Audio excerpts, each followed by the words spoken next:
Hello, everyone. This is Miss Dela Cruz. I am the Resnick librarian. I am going to go over a Seesaw activity. I am also a Seesaw ambassador for about 5 years or more, if I'm not mistaken. And so I'm going to show you this cool activity. I love Seesaw because you can do so many things with it. There's different slides, you can put links, you can put outside source links. Kids have creativity. They can do multiple choices as far as if you give them that option to show their work. It also is a great tool for students to collaborate on each other's work, give feedback.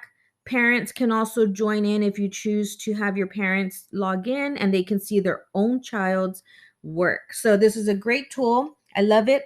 And so I'm going to show you what I did because we do have to incorporate our SDGs here at Southwest. So one of the activities that I did is I brought all my ELAR classes in, and what I did was this. So hopefully you have some knowledge of Seesaw and how it works.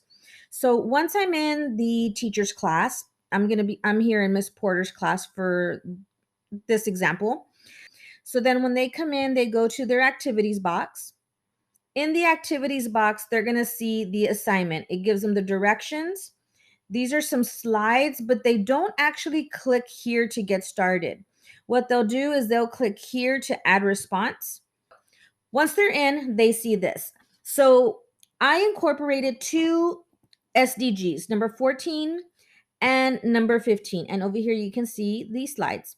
So in 14, I showed them a video, and I believe, if I'm not mistaken, it was this one. It might have been this one. And then it was a quick 3-minute video. I did add extra videos in case students wanted to see additional videos on it. On number 15, Life on Land, I also showed them a video, basically gave them just a quick little overview of what the SDG for Life on Land is, what the goals were, gave them examples of what they can do, and so forth. So once I did one video for each SDG, then what I did is I gave them their directions. So they had options. So the first option was they needed to pick on whether they wanted to concentrate on life below water, or if they wanted to concentrate on life on land, or if they wanted to concentrate on a specific animal, whether it was life on land or life underwater. So those were their three choices. They decided. Then we moved on to their second choice. These were the options that they had to show their work. They could either create a poster that basically had all the facts, information, tips. They could put their opinions, because we did incorporate argumentative into their work. And so they could put their opinions in there, why their opinions mattered, why we needed to pay attention to what they were saying, why we need to change our ways, etc. Or their second option was to create a letter. And on this letter, I really liked it, and I was glad that a lot of students really took it to heart. So they were to act as if they were an animal, whether it was on land or water, and they were going to write a letter to humans on why we need to stop doing what we're doing, why we need to change our ways, why it hurts them, why they're important, and anything and everything they can do or say to change our minds about why we're mistreating that animal and why they are important. So that became super, super popular with the students. And I'll show you some examples in a little bit. And then the last one was, and I was a little skeptical, I'll be honest. I didn't think too many students were going to be doing the comic strip that showed a conversation between sea creatures regarding the same concerns.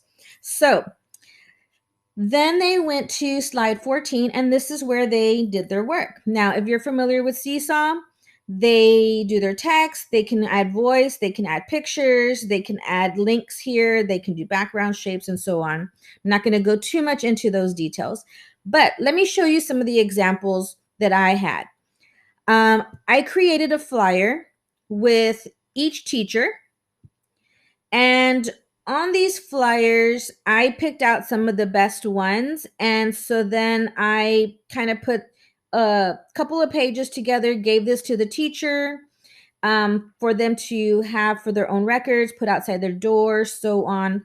So for Miss Porter, here's a few. Here's some letters. Some of these got really into their letters, like I said.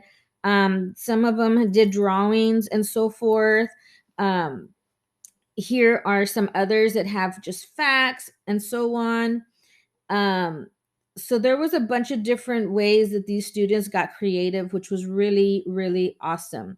So this was one. And then, of course, let me show you another teacher.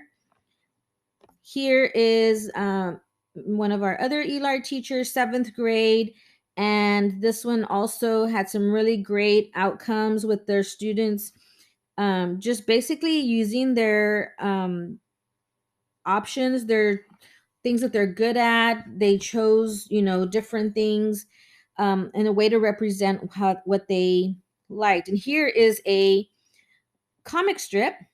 I'll make it a little large here so you guys can see that. It'll be in my example resource. So here we have fish. Then we have bad person here with their plastic, and they're throwing it in the ocean. Fish are saying, uh-oh. And then there's a good person right next to him and says, you need to stop. He says, okay, don't be throwing that plastic in the ocean, and that's bad. So super simple, but they're using their creativity. They're using their ideas and their strengths and so forth. So here are some others.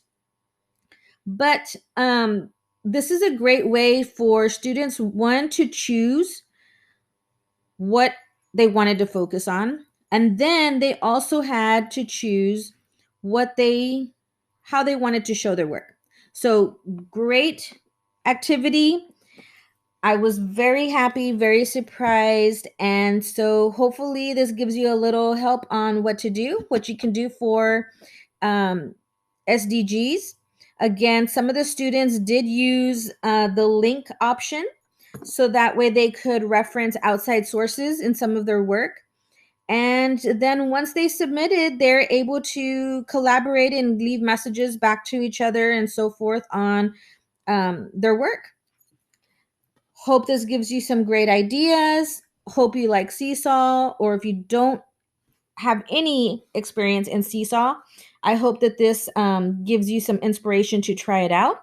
I was in elementary before, and I used Seesaw with my students even in 1st grade. Again, you can use as many of the features as you like, or as least of the features that you like. But once your kids get in there and they are able to use all these different tools that are available to them, they have a lot of fun with it. So hope you vote for my Seesaw activity, and thank you guys.